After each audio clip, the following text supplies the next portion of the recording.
Yeah, sure. Perhaps straight before we get into it, should we just give a quick overview of how we're going to run this thing in the morning? Sure. Just for everyone's benefit. We have a series of 18 papers here. The day's divided into two parts. So the first part runs from roughly 9 a.m. through to 11 a.m. here, and then the second part of the day resumes at 2 o'clock, and we run through to when we need to. 3:20 is the time we have here. So the first three starters here, we have Cal Poly, SLO, U of A, and UCI. And I have a roster here if you don't know what order we're running in. Does the second person know when they're second? Yeah, everyone should know when their times are. We have a list of when everyone goes, so obviously remember the school. Okay, so you all know that you have 5 minutes for the presentation. The three of us on the panel here, obviously the judges of today. Perhaps we should introduce ourselves so everyone knows who they're dealing with. My name is Paris Porvilas. I work with Arab. We do all kinds of engineering. I'm a civil engineer. My background is in land development. I went to school at UC Irvine. I've been working for 8 years now as part of the infrastructure group at Arab. So thank you for inviting me here. I'm Dwayne Gilmore. I also work for Arab here in Los Angeles. My background is in civil engineering too. I'm heading up the civil engineering on the Gerald Desmond Bridge in Long Beach here, and kind of have a kind of more of an international kind of experience rather than local stuff here, kind of highways and bridges type stuff. I'm Elisa Warford, and I am a lecturer here in the engineering writing program, and so my background is in English and also technical writing as well. Great, so thanks for bearing with us here, Troy. Over to you. Okay. Yeah. So I'll start the timer so you can, as soon as you begin. Okay.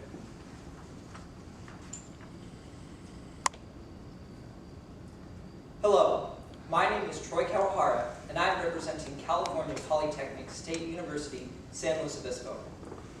I will be presenting my paper entitled, Converting a Bridge into Degrees, Comparing the Value of Academic and Professional Experiences in Pursuit of Professional Competence.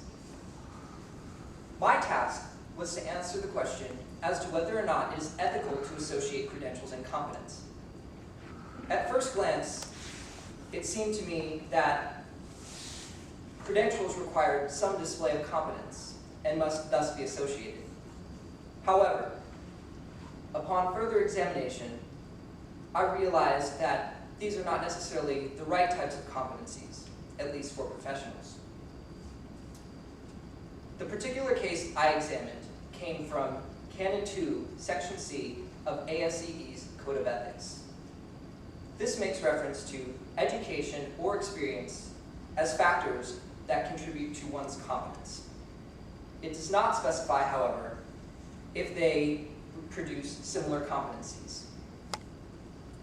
And thus, my research topic became whether or not academic and professional experiences could equally qualify one as competent. The body of my paper was broken into 3 major sections. The first defined academic experiences, professional experiences, and competence.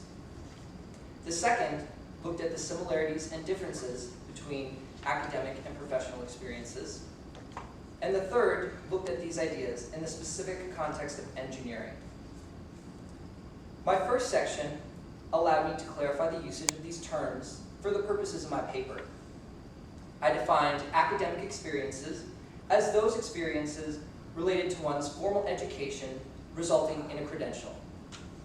Similarly, I define professional experiences as those experiences related to one's career resulting in a product or service, usually for payment. And finally, I define competence using a definition from a 2010 article in the journal Medical Teaching. This article defined competence as the array of abilities across multiple domains or aspects of physician performance in a specific context that changes with time, experience, and setting.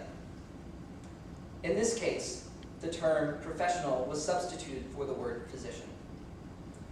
This also gave me the opportunity to establish a fundamental relationship between these ideas, namely that competence is the result of experience, be it academic or professional. The second section of my paper allowed me to compare academic and professional experiences and look at their relative contributions to the competent individual. My major finding here was that experiences are difficult to compare, though that's not to say that they cannot be. Additionally, each paradigm, academic and professional respectively, contributes to the competent individual in its own unique way through experiences that cannot be obtained from the other. And my third section looked at these ideas in the context of engineering.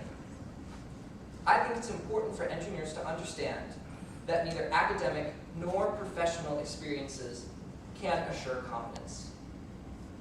With this idea in mind, I explored improving the efficacy of academic and professional experiences in producing competent individuals. Some of the academic solutions proposed look at systemic changes.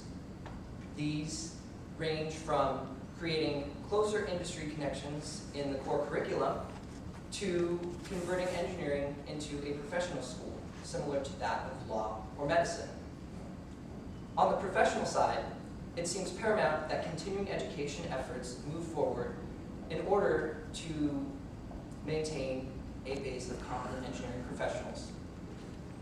And so, in defining these terms, comparing academic and professional experiences, and looking at these in the context of engineering, we can conclude that academic and professional experiences are not necessarily interchangeable. And by understanding this issue, we may better understand competence itself. And in understanding competence, we can see that it should be associated with professionals, not credentials. Thank you.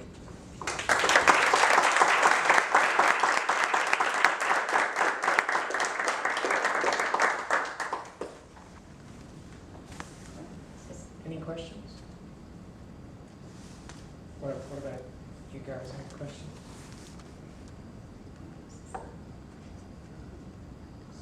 4 minutes, 58 seconds. It's pretty good on the time. Yeah. If I may ask a question to you, Troy, in your paper itself, you were comparing engineering with a symphony member, so kind of Yes. implying that engineering is more of a team effort. Could you kind of elaborate on that and how it's relevant to? So the point was to look at experiences and say that while there are similarities, they're not always comparable. Not to say that either one is necessarily inherently unvaluable. It's just that they don't necessarily compare in the same way.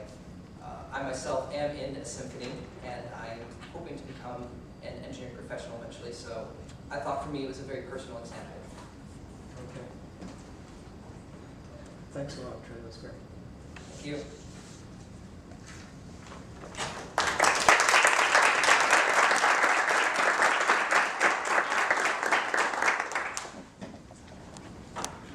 All right. So next up we have the U of A presenter. I think we've got